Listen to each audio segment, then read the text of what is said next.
या जलडमरूमद या जल संधि, ये होता क्या? तो जल संधि कहने का मतलब है दो बड़े जलाशय को जोड़ना और दो स्थल को अलग करना, इसको हम बोलते हैं जल संधि।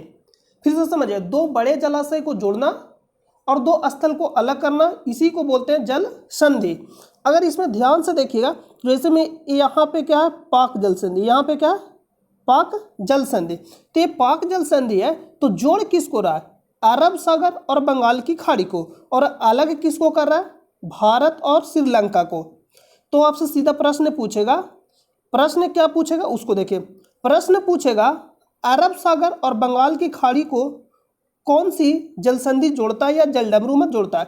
तो पाक जल संधि। और अलग किसको करता है? भारत और श्रीलंका को। जोड़ता है किसको? अरब सागर और बंगाल की खाड़ी को। और अलग किसको करता है? भारत और श्रीलंका को। तो यहाँ जो प्रश्न पूछा कौन जल पट्टिका भारत और श्रीलंका को अलग करती है, तो इसका तो राइट आंसर हो जाएगा ऑप्शन नंबर डी। और इससे संबंधित जो भी महत्वपूर्ण प्रश्न बने उसको हम लोग पूरा कर लेंगे आज। तो जैसे में पूछेगा, पूछा गया प्रश्न है, पूछेगा नहीं, पूछा गया है एनटीपीसी में, यानी 1 नंबर इससे कन्फर्म है। आज आप लोग 1 नंबर इससे कंप्लीट कर लीजिए। यहाँ पे लिखा गया डोबर जल संधि, उल्टा लिख दिया गया डोबर जल संधि। तो डोबर जल संधि किसको जोड़ता है? उत्तरी सागर और इंग्लिश चैनल को जोड़ता है, जिसको बोलते हैं अटलांटिक। यहाँ पे है तो उत्तरी सागर और इंग्लिश चैनल ही दिया गया था। प्रश्न जब पूछा था एनटीपीसी में तो वहाँ इंग्लिश चैनल और बोला कि उत्तरी सागर को कौन सा जलडमरूमद जोड़ता है। तो डोबर जल संधि किसको जोड़ता है? उत्तरी सागर और इंग्लिश चैनल को। ये कहाँ है इंग्लिश चैनल? अटलांटिक महासागर में। और यहाँ पे फ्रांस, और यहाँ पे क्या है? इंग्लैंड।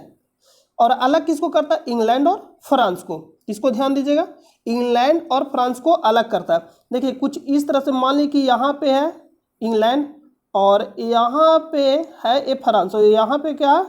English channel. इधर है उत्तरी सागर और इधर है अटलांटिक सागर, यानी यहाँ पे इंग्लिश चैनल। ये दोनों को कौन जोड़ता है? डोबर जल संधि। यहाँ पे उल्टा मैप में लगा दिया गया। नेक्स्ट है मलक्का जल संधि। तो मलक्का जल संधि मोस्ट इंपोर्टेंट है, यानी सभी जो जल संधि है मोस्ट इंपोर्टेंट है। मलक्का जल संधि, जो मलक्का जल संधि किसको जोड़ता है? तो दक्षिण चीन सागर और बंगाल की खाड़ी को। अलग किसको करता है? मलेशिया और सुमात्रा। सुमात्रा कहाँ पड़ता है? सुमात्रा कहाँ पड़ता है? सुमात्रा आपसे पूछ रहे हैं, सुमात्रा, तो इसको बताइए। सुमात्रा ये द्वीप है सुमात्रा, और ये कौन सा? मलेशिया। और ये सुमात्रा, ये दक्षिण चीन सागर और अभी बंगाल की खाड़ी को जोड़ता है। किसको जोड़ता है? बंगाल की खाड़ी और दक्षिण चीन सागर। अलग पूछेगा तो मलेशिया और सुमात्रा को अलग करता है। कौन? तो मलक्का जल संधि। नेक्स्ट है सुडा जल संधि। सुंडा जल संधि हिंद महासागर और जावा सागर को जोड़ता है। हिंद महासागर और जावा सागर को जोड़ता है। कौन? तो सुंडा जल संधि। नेक्स्ट है फ्लोरिडा जल संधि। किसको जोड़ता है? मैक्सिको की खाड़ी और अटलांटिक महासागर। अलग किसको करता है? फ्लोरिडा और क्यूबा को। किसको अलग करता है? फ्लोरिडा और क्यूबा को। यहाँ पे अगर देखेगा तो यूकाटन चैनल है, इधर कौन सा? मैक्सिको, और इधर है यहाँ पे क्यूबा, और यह मैक्सिको की खाड़ी। फ्लोरिडा कहाँ पड़ता है? अमेरिका में, यानी क्यूबा और अमेरिका को अलग करता है फ्लोरिडा जल संधि, और जोड़ता है किसको? मैक्सिको की खाड़ी और अटलांटिक महासागर। यहाँ पे कौन सा चैनल है? यहाँ पे कौन सा चैनल? Yucatan channel. ये भी प्रश्न पूछता है किसको अलग करता है? क्यूबा और मैक्सिको। तो क्यूबा और मैक्सिको के बीच कौन सा चैनल है? यूकाटन चैनल है, याद रखिएगा। ऑस्ट्रेलिया और ऑस्ट्रेलिया को कौन सा अलग करता है? जो ऑस्ट्रेलिया एक देश है इसको अलग करता है यहाँ पे, तो बोस जल संधि यहाँ पे दक्षिण सागर और तस्मान सागर को जोड़ता है। ये पूरा जो ऑस्ट्रेलिया महादेश है इसको अलग करता है, ऑस्ट्रेलिया को। और देखिए मोस्ट इंपॉर्टेंट है जिब्राल्टर जल संधि। जोड़ता है किसको है? ये भूमध्य सागर है और अटलांटिक महासागर को। अलग किसको करता है? स्पेन और मैक्सिको को। इसको हम बोलते हैं भूमध्य सागर की कुंजी। तो सीधा प्रश्न पूछा भूमध्य सागर की कुंजी किसको कहते हैं? जिब्राल्टर जल संधि को। देखिए यहाँ पे से एंट्री मारा, इसी को नाम दे दिया गया भूमध्य सागर की कुंजी, जिब्राल्टर जल संधि को। और जोड़ता है किसको? भूमध्य सागर और अटलांटिक महासागर को। अगर और भी प्रश्न यहाँ पे देखिएगा तो यहाँ पे इसको जस्ट अगर नीचे यहाँ पे आइएगा तो यहाँ पे कौन सा? लाल सागर। यहाँ पे लाल सागर, और यहाँ पे है सवेज नहर। सवेज नहर, तो सवेज नहर किसको जोड़ता है? से प्रश्न पूछा है, तो भूमध्य सागर और लाल सागर को। ये भी प्रश्न पूछा गया। नमस्कार दोस्तों, आप सभी का स्वागत है हमारे चैनल पे। और चैनल पे पहली बार आए तो वीडियो का पूरा जरूर देखें और अपने दोस्तों पास भी इसे शेयर कर दें, क्योंकि पढ़ेगा इंडिया तभी तो बढ़ेगा इंडिया। और अभी तक अगर आप टेलीग्राम चैनल से जाकर ज्वाइन नहीं हुए हैं तो टेलीग्राम चैनल से जाकर ज्वाइन हो जाइएगा। क्योंकि वहाँ इसका PDF प्रोवाइड कर दिया जाता है और जो भी वर्तमान में एग्जाम होता है उसका ऑफिशियल पेपर भी वहाँ आपको प्रोवाइड किया जाता है। तो आप टेलीग्राम चैनल से अगर ज्वाइन नहीं हुए हैं तो टेलीग्राम चैनल से जाकर ज्वाइन हो जाइएगा, जिसका लिंक आपको वीडियो के डिस्क्रिप्शन में मिलेगा, या आपको सर्च करना है टेलीग्राम चैनल में जाकर स्टडी लिंक PDF, वहाँ से भी जाकर आप ज्वाइन हो सकते हैं। तो आइए हम लोग सीधा वीडियो को शुरू करते हैं। तो आज का जो पहला प्रश्न है, हड़प्पा सभ्यता का कौन सा शहर विशिष्ट रूप से मनके बनाना, सीप काटना, धातु के वस्तुएं बनाना, मोहर बनाना और तराजू का निर्माण करना आदि कार्यों सहित शिल्प उत्पादन के लिए समर्पित था? ये मतलब कौन सा स्थान आपको बताना है हड़प्पा सभ्यता का। मोहनजोदड़ो हो गया, नागेश्वर हो गया, हड़प्पा हो गया, चनहुदड़ो हो गया। तो इसका जो राइट आंसर होगा ऑप्शन नंबर क्या हो जाएगा? डी हो जाएगा। लेकिन अगर इस प्रश्न का सिर्फ आंसर ए करिएगा तो इतना सा आपको काम, मतलब जो आपका काम है, नहीं चलेगा। तो इसके बारे में जो भी इससे रिलेटेड महत्वपूर्ण प्रश्न बनेगा या एग्जाम में पूछा जाएगा, उसको हम लोग देख लेते हैं क्या क्या इससे प्रश्न बन सकता है। तो सबसे पहले देखिए मोहनजोदड़ो। तो मोहनजोदड़ो सीधा प्रश्न पूछेगा कि मोहनजोदड़ो का अर्थ क्या होता है। ए हो गया मोहनजोदड़ो। तो मोहनजोदड़ो का अर्थ क्या होता है? मृतकों का टीला। मृतकों का टीला लिख लीजिएगा। मोहनजोदड़ो का अर्थ क्या होता है? मृतकों का टीला। और इसका खोज किसने किया? राखल दास बनर्जी। कब किया था? 1922 में। सभी प्रश्न पूछा जाएगा। विशाल स्नानागार कहाँ मिला? मोहनजोदड़ो में। सबसे बड़ा इमारत, स्नानागार का मतलब क्या होता है? सबसे बड़ा इमारत। बृहत स्नानागार, नर्तकी की काष्य मूर्ति कहाँ से मिला? मोहनजोदड़ो से। सीधा प्रश्न पूछेगा बृहत स्नानागार कहाँ से मिला, तो क्या हो जाएगा आंसर? मोहनजोदड़ो। विशाल स्नानागार कहाँ से मिला? तो मोहनजोदड़ो। स्नानागार का मतलब क्या होता है? सबसे बड़ी इमारत, यानी विशाल स्नानागार का मतलब होता है सबसे बड़ी इमारत। बनावली और मोहनजोदड़ो से मिट्टी का हल्का साक्ष्य मिला। तो जो जो हम टिक कराएंगे उसको आप जरूर याद रखिएगा। चनहुदड़ो को खोज किसने किया? 1931 में। मतलब किसने किया? NG मजूमदार। ये भी प्रश्न पूछेगा खोज किसने किया, से प्रश्न पूछेगा। डेट बहुत कम पूछा जाता है। मोस्ट इंपॉर्टेंट प्रश्न है, बिल्ली का पीछा करते हुए कुत्ते का पंजे का छाप मिला, यानी साक्ष्य मिला। कहाँ से मिला? चनहुदड़ो से मिला। खोज किसने किया? NG मजूमदार। मनके का कारखाना कहाँ से मिला? चनहुदड़ो से भी मिला था और लोथल से भी मिला था। तो ऑप्शन में अगर दोनों है और दे देगा A और B दोनों, तो आंसर क्या हो जाएगा? दोनों होगा। लेकिन जो इसमें मोस्ट इंपॉर्टेंट है क्या? बिल्ली का पीछा करते हुए, ये आपको याद रहना चाहिए। लोथल खोज किसने किया? SR राव। कब किया? 1954 में। चावल के साक्ष्य कहाँ से मिले? लोथल। Most important. अभी आपको हम लोकेशन भी बता रहे हैं क्योंकि सीधा प्रश्न पूछेगा कौन सा स्थान भारत में स्थित है या भारत में नहीं स्थित है, तो आपको यह मालूम होना चाहिए। यह राज पूछ लेता है। मिट्टी के बने नाव कहाँ से मिला? लोथल। कालीबंगा खोज किसने किया? अमलानंद घोष। एक किस नदी के किनारे स्थित है? घग्घरा नदी। कब खोजा गया? 1951 में। यहाँ से क्या मिला? हल से जूते हुए खेत का साक्ष्य मिला। इसको आप याद रखें। बनावली मिट्टी का बना हल 1974 में। RS बिस्ट। ये सब सीधा लोकेशन सिर्फ इसमें पूछा, जो आपको ऊपर बताया वो याद रखिएगा, मोस्ट इंपॉर्टेंट है। धौलावीरा का अर्थ पूछेगा क्या होता है? सफेद कुआं। इसका अर्थ क्या होता है? सफेद कुआं। खोज किसने किया? JP जोशी। ये नहीं पूछेगा।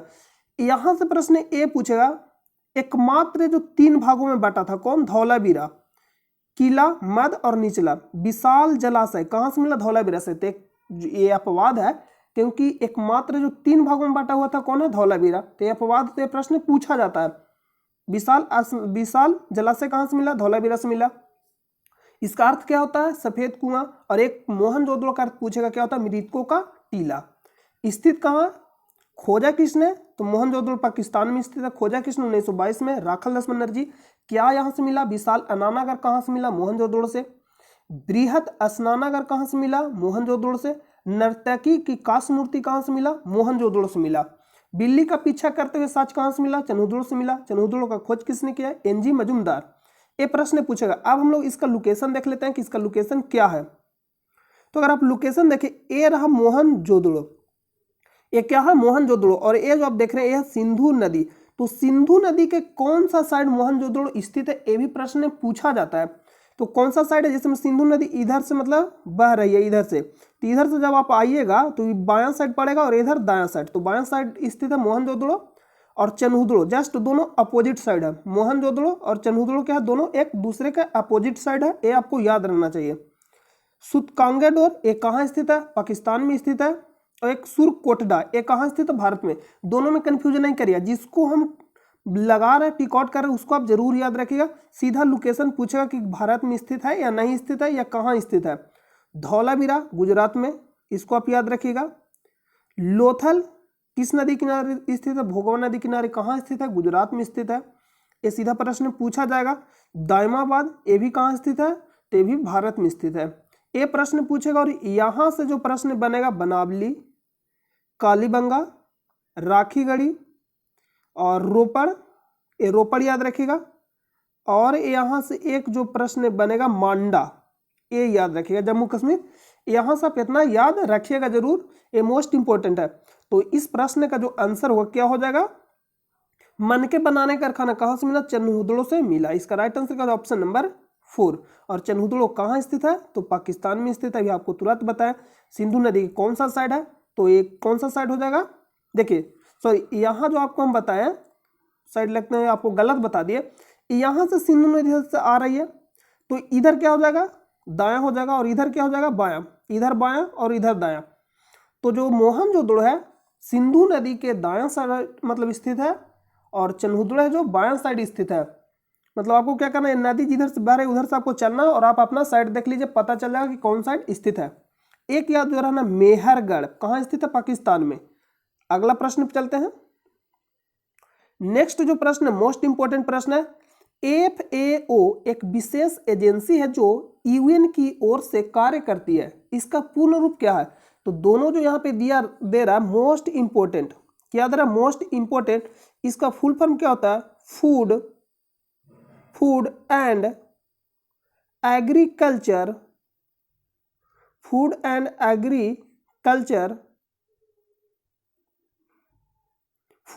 Agriculture organisation. यहाँ पे लिख लीजिएगा organisation, food and agriculture organisation, इसका फुल फॉर्म होता है।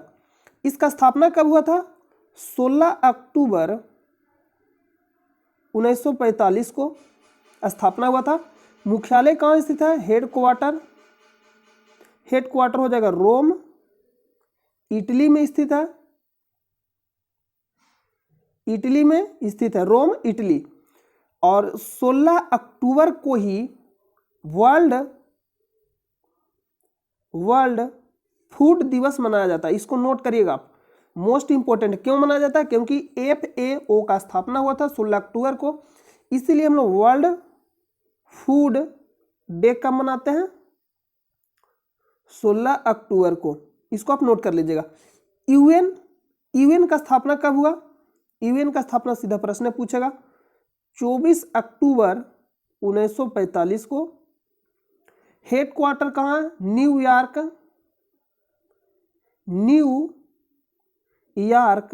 USA में स्थित है। इसके कितने अंग है, 6 अंग है, जिसमें से 2 आपको जरूर याद रखना। जितने भी अंग है सभी का मुख्यालय न्यूयॉर्क USA में स्थित है। लेकिन जो एक अपवाद है, अंतरराष्ट्रीय न्यायालय इंटरनेशनल जस्टिस ऑफ कोर्ट, जिसको हम शॉर्ट में बोलते हैं IJC, international justice of court, इसका मुख्यालय कहाँ स्थित है, द हेग में। और एक कहाँ पड़ता है, नीदरलैंड में पड़ता है, नीदरलैंड में पड़ता है। ये अपवाद है, इसको आप जरूर याद रखिएगा। और एक जो याद रखना वो क्या हो जाएगा, सुरक्षा परिषद के कितने सदस्य हैं, 15 सदस्य हैं, जिसमें से 5 जो होते हैं अस्थायी सदस्य होते हैं, और जो 10 होते हैं अस्थायी सदस्य होते हैं। जो अस्थायी सदस्य होते हैं उसका कार्यकाल कितना दिनों का होता है, 2 वर्षों का होता है। और जो अस्थायी सदस्य होते हैं उसके पास क्या होता है, वीटो पावर होता है। जो अस्थायी सदस्य होते हैं उनके पास क्या होता है, यानी वीटो पावर किसके पास होता है, अस्थायी सदस्य के पास होता है वीटो पावर।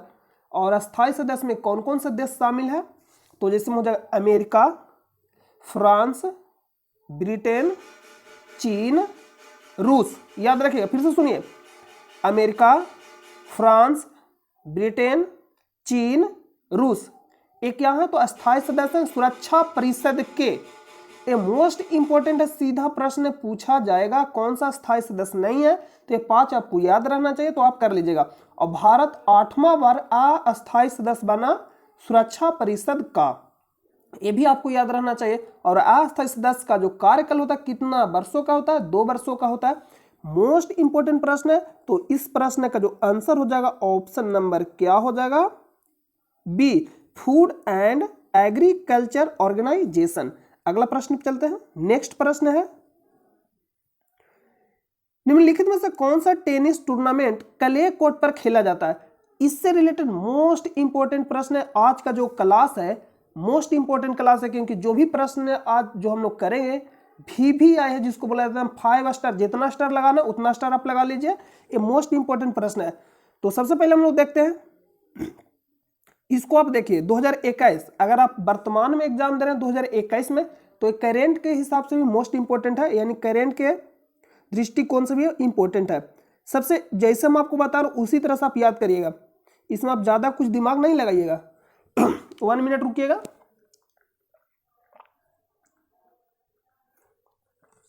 पहला क्या है, ऑस्ट्रेलिया ओपन। ऑस्ट्रेलिया ओपन सबसे पहले मतलब जो शुरू में होता है, कौन सा ओपन होता है, ऑस्ट्रेलिया ओपन। साल के सबसे पहला जो स्टार्ट होता है ऑस्ट्रेलिया ओपन, स्टार्ट कब से हुआ, 1905 से। ये आपको याद नहीं रखना है डेट, सिर्फ याद रखना पहले कौन सा होता है, ऑस्ट्रेलिया ओपन, उसके बाद फ्रेंच ओपन, उसके बाद विंबलडन। लेकिन पिछले वर्ष नहीं हुआ, 2021 में हुआ। ये प्रश्न यहां से बनेगा, ये इसका डेट आप याद रखिए, 1877 में सबसे पहली बार, देखिए साल के पहले बार स्टार्ट कौन सा होता है, ऑस्ट्रेलियन ओपन।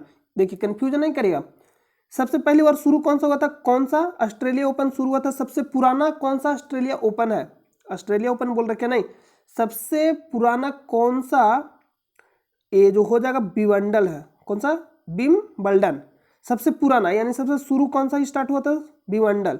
कब स्टार्ट हुआ था, 1877 में। और साल के शुरुआत में सबसे पहली बार कौन स्टार्ट होता है, ऑस्ट्रेलिया ओपन, उसके बाद फ्रेंच ओपन, उसके बाद विंबलडन। और सबसे पहले कौन स्टार्ट हुआ था, विंबलडन सबसे पुराना है 1877 में। उसके बाद अमेरिकन ओपन, जिसको हम बोलते हैं यूएसए, इसको हम शॉर्ट में बोलते हैं यूएसए, इसको आप याद रखिएगा। ये तो आप याद कर लिए।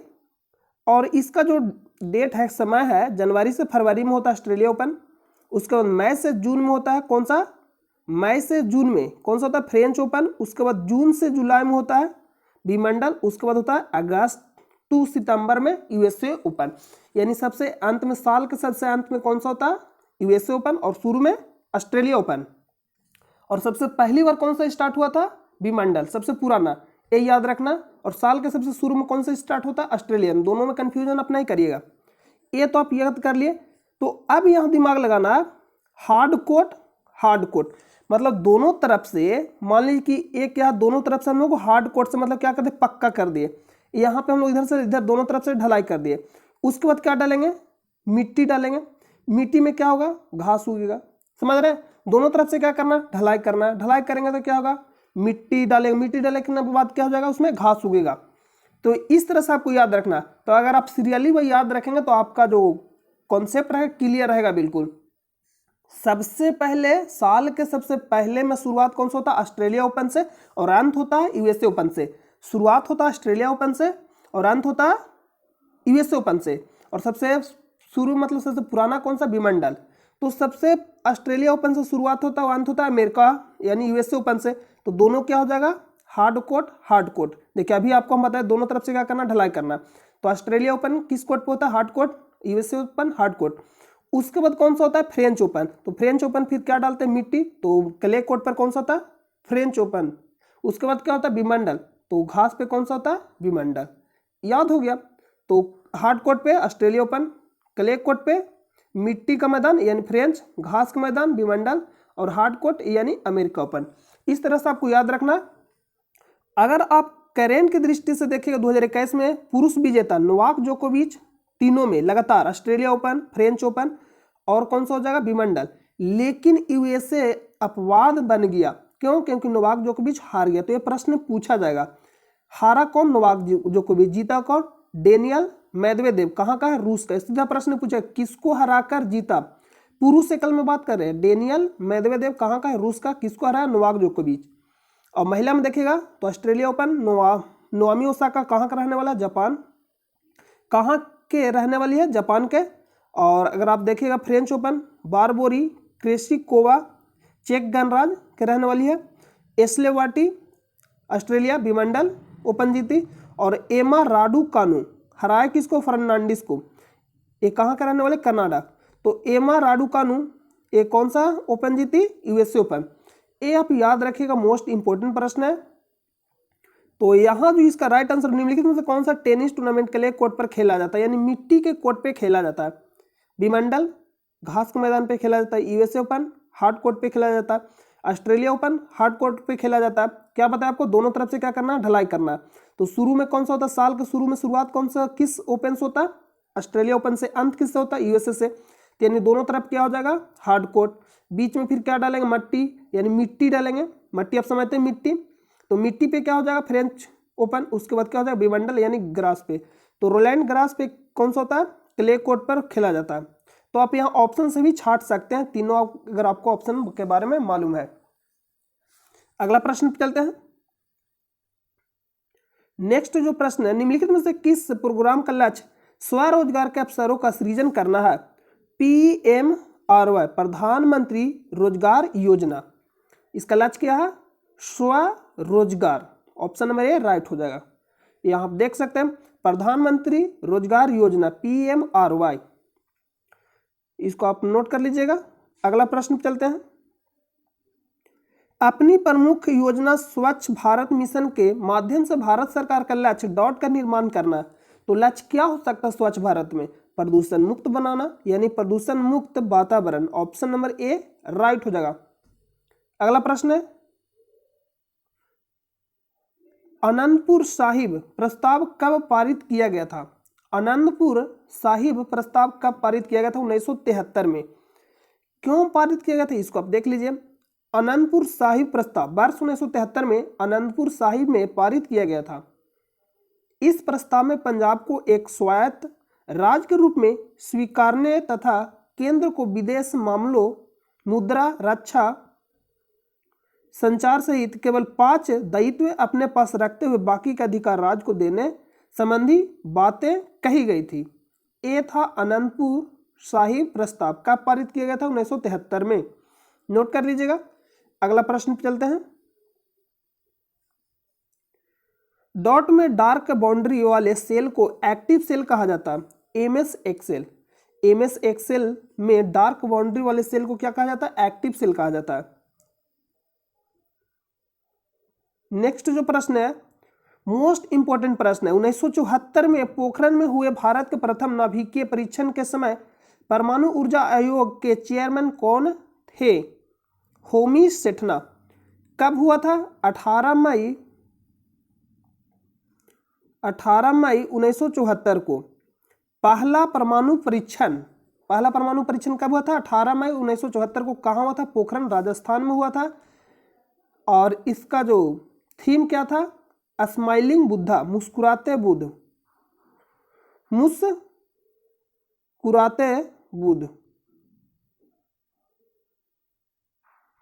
मुस्कुराते बुद्ध इसका थीम था। और जो सेकेंड परीक्षण हुआ था 11 मई या 13 मई, भी कभी कभी ऑप्शन देखने के लिए मिलेगा, मतलब 11 मई या 13 मई। अधिकतर आपको ऑप्शन 11 मई ही मिलेगा, 11 मई या 13 मई 1998 को सेकेंड। और ये कौन सा था, ये जो आप देख रहे हैं ये फर्स्ट हो जाएगा। सेकेंड कब था, 11 मई या 13 मई 1998 को। आप 11 मई ही याद रखें, 11 मई 1998 को। इसका थीम क्या था, ऑपरेशन शक्ति 98। ऑपरेशन शक्ति 98 सीधा प्रश्न पूछेगा। दोनों पोखरण राजस्थान से प्रक्षेपित किया गया था। तो इसका राइट आंसर क्या, option number D, APJ Abdul Kalam. Most important, missile man of India APJ Abdul Kalam, rocket man of India KC Mann, missile women of India Tessy Thomas, tiger man of India Kailash Sankhala, और bird man of India Salim Ali. अगला प्रश्न चलते हैं।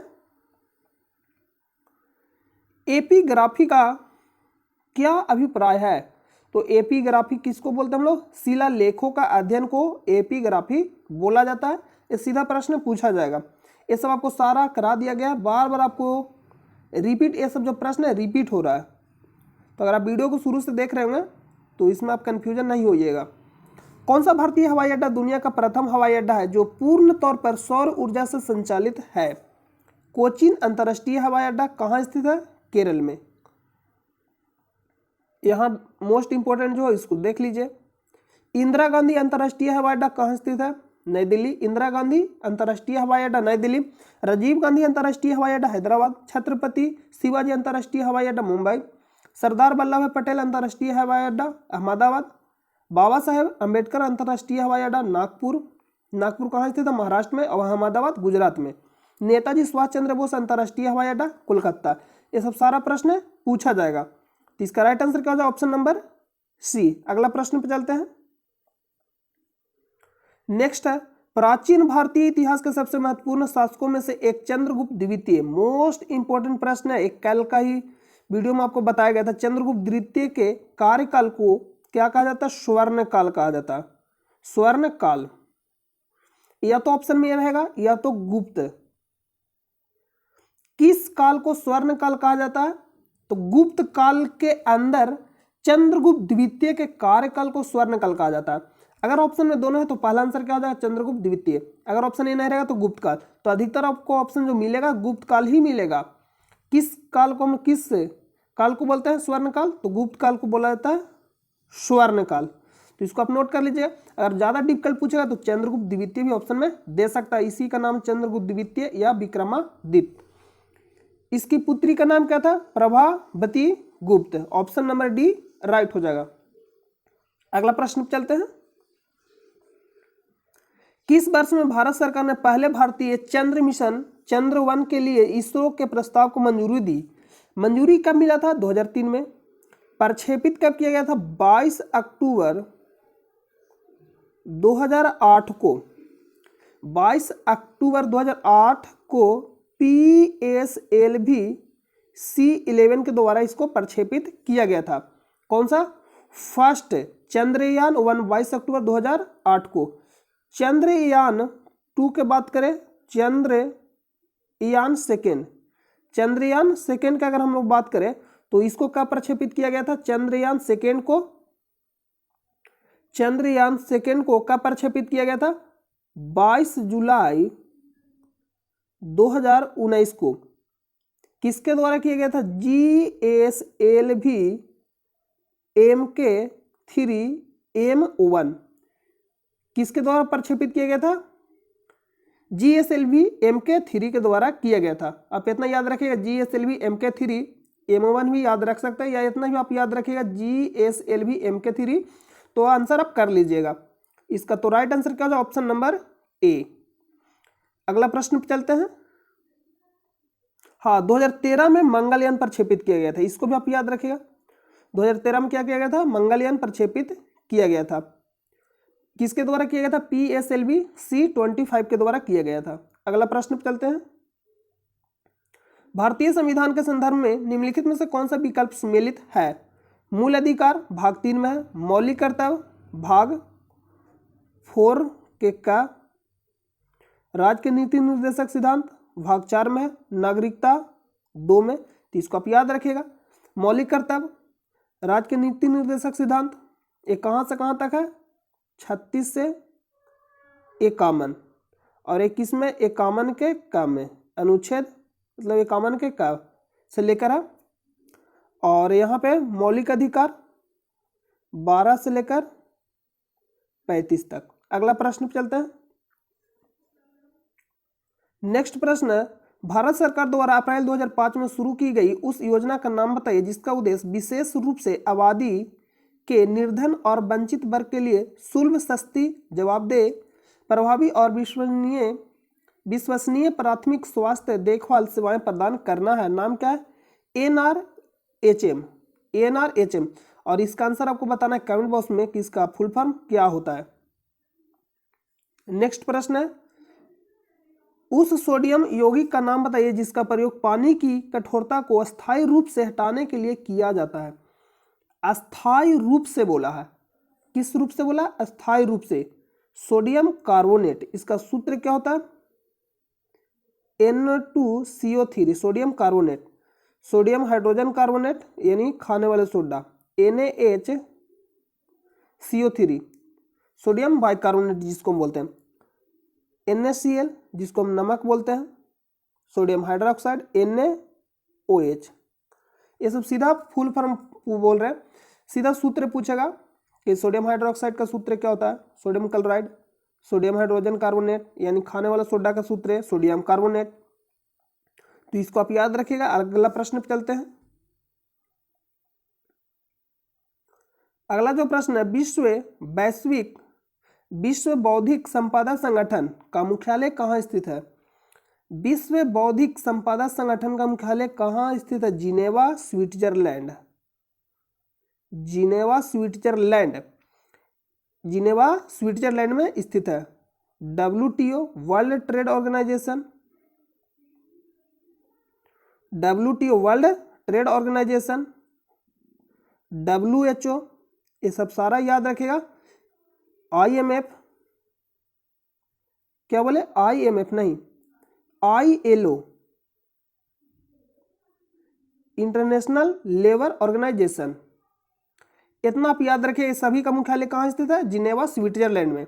और अभी जो हम आपको बता रहे थे IMF, इंटरनेशनल मॉनेटरी फंड, सीधा फुल फॉर्म पूछेगा, आप याद रखेगा। इसका मुख्यालय कहाँ स्थित है? वाशिंगटन DC, अमेरिका में। इसका और विश्व बैंक का, ये दोनों का मुख्यालय स्थित कहाँ?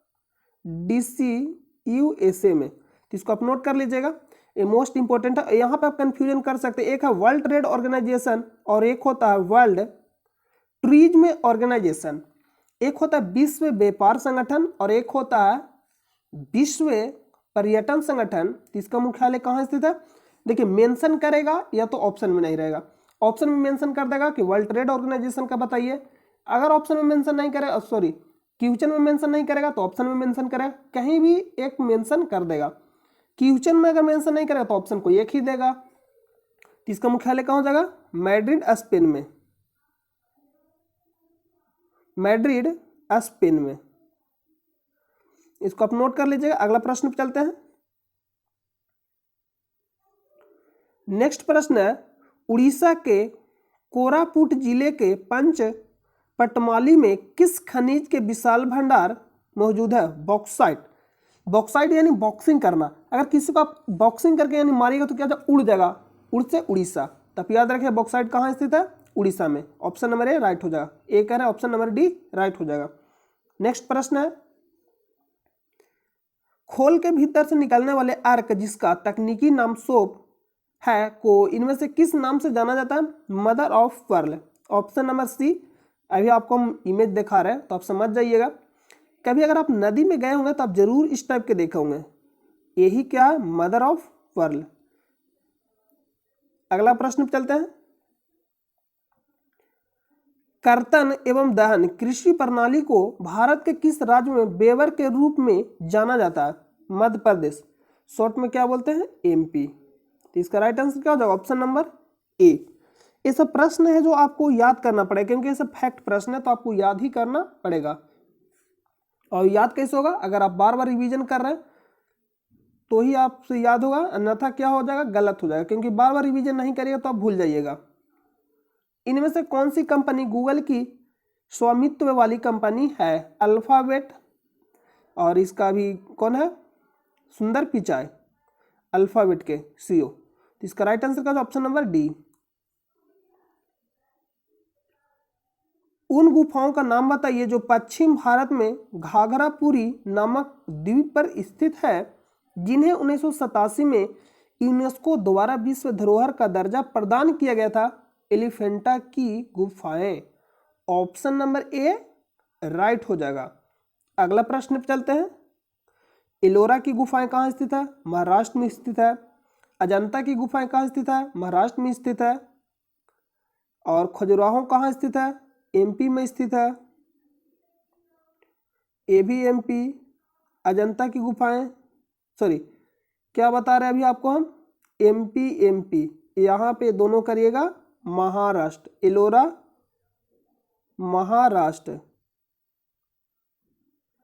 अजंता महाराष्ट्र, एलिफेंटा महाराष्ट्र। ये तीनों कहाँ स्थित है, महाराष्ट्र में। सीधा प्रश्न पूछा एलिफेंटा किस राज्य में स्थित है, महाराष्ट्र, एलोरा महाराष्ट्र, अजंता महाराष्ट्र और खजुराहो एमपी। जो प्रश्न पूछा जाएगा उसको आप नोट कर लीजिए, एक और आप इसको जरूर पढ़ लीजिएगा जो मोस्ट इंपोर्टेंट है, इसको आप एक बार जरूर रीड कर लीजिएगा। जो कहाँ शामिल, देखिए लिख रहा है किस राज्य में सबसे अधिक यूनेस्को विश्व विरासत स्थल है, और धौलावीरा को भी शामिल किया गया, और किसको शामिल किया गया था, रामप्पा मंदिर, जो कहाँ स्थित है, रामप्पा मंदिर तेलंगाना में, और धौलावीरा गुजरात में। रामप्पा मंदिर 39वां है और धौलावीरा 40वां है, तो इसको आप नोट जरूर कर लीजिएगा, मोस्ट इंपोर्टेंट प्रश्न बनेगा यहाँ से। तो इसको आप एक बार देख लीजिएगा। देखिए यहाँ से हम आपको लोकेशन बता दे रहे हैं, अजंता एलोरा की गुफाएं, एलिफेंटा छत्रपति शिवाजी टर्मिनल, ये सब सभी शामिल किया गया। अहमदाबाद का ऐतिहासिक शहर, ये भी शामिल किया गया। ये दो मात्र शहर भारत का जो किस में शामिल है, यूनेस्को में, एक अहमदाबाद और एक जयपुर। ये सीधा प्रश्न पूछा जाएगा। खजुराहो, भीमबेटका, ये सभी कहाँ स्थित है, एमपी में। सांची स्तूप, ये भी एमपी में स्थित है। आगरा का किला, ताजमहल, फतेहपुर सीकरी, केवला देव राष्ट्रीय उद्यान, ये केवला देव कहाँ स्थित है, राजस्थान में, और फतेहपुर सीकरी, ताजमहल, आगरा, ये सब कहाँ स्थित है, उत्तर प्रदेश में। ये सब सीधा प्रश्न पूछा जाएगा, तो आप इसको जरूर याद रखें। एकमात्र विश्व का मिश्रित धरोहर स्थल कंचनजंगा राष्ट्रीय उद्यान कहाँ स्थित है, सिक्किम में। इसको आप नोट कर लीजिएगा, मोस्ट इंपोर्टेंट प्रश्न बनेगा। अगला प्रश्न चलते हैं, इसका पीडीएफ आपको टेलीग्राम चैनल पर दे दिया जाएगा, वहां से आप इसको रीड कर लीजिएगा एक बार। नेक्स्ट प्रश्न है, उदयन मगध की राजधानी को किस शहर से हटाकर पाटलिपुत्र में स्थानांतरित किया, राजगीर। तो सीधा प्रश्न क्या बनेगा कि पाटलिपुत्र को किसने स्थापित किया, उदयन ने। उदयन किसका पुत्र था, अजातशत्रु का। अजातशत्रु किसका पुत्र था, बिंबिसार का। और अजातशत्रु के कार्यकाल में ही प्रथम बौद्ध संगीति आयोजित किया गया था। कहाँ किया गया था, पाटलिपुत्र। ये सब सारा प्रश्न पूछा जाता है। इसका राइट आंसर का ऑप्शन नंबर डी। अगला प्रश्न चलते हैं, सारनाथ में महात्मा गौतम बुद्ध प्रथम उपदेश दिए। नेक्स्ट प्रश्न है, उस भारतीय शास्त्रीय नृत्य शैली का नाम बताइए जिसके संबंध में मान्यता है कि भगवान ब्रह्मा ने भारत नामक एक प्रसिद्ध मुनि को इसका ज्ञान कराया था, जिन्होंने बाद में इस पवित्र नृत्य को नाट्य शास्त्र नामक संस्कृत ग्रंथ में वर्णित किया गया, भरतनाट्यम।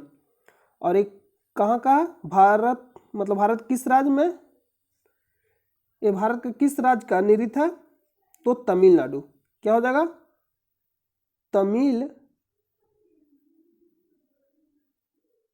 तमिलनाडु। उड़ीसी, कथक, कथकली। कथकली केरल, कथक उत्तर भारत, उड़ीसी उड़ीसा। तो क्या यहां से प्रश्न बनेगा, प्रश्न ये बनेगा, भारत में टोटल कितने क्लासिकल डांस है, शास्त्रीय नृत्य। तो आंसर क्या हो जाएगा, 8। आंसर क्या हो जाएगा, 8। टोटल पूछेगा 8। कौन कौन है से भी प्रश्न पूछेगा। प्रश्न क्या बनेगा कि निम्नलिखित में से कौन सा शास्त्रीय नृत्य है, नहीं है। भरतनाट्यम तमिलनाडु, कथक केरल, कथकली, कथक क्या बताएं, केरल बताएं क्या, नहीं। कथक उत्तर भारत, कथकली केरल, कुचिपुड़ी आंध्र प्रदेश, मणिपुरी मणिपुर नाम से ही पता चल रहा है, मोहिनीअट्टम केरल, उड़ीसी उड़ीसा, एक सतरिया कहाँ का है, असम का।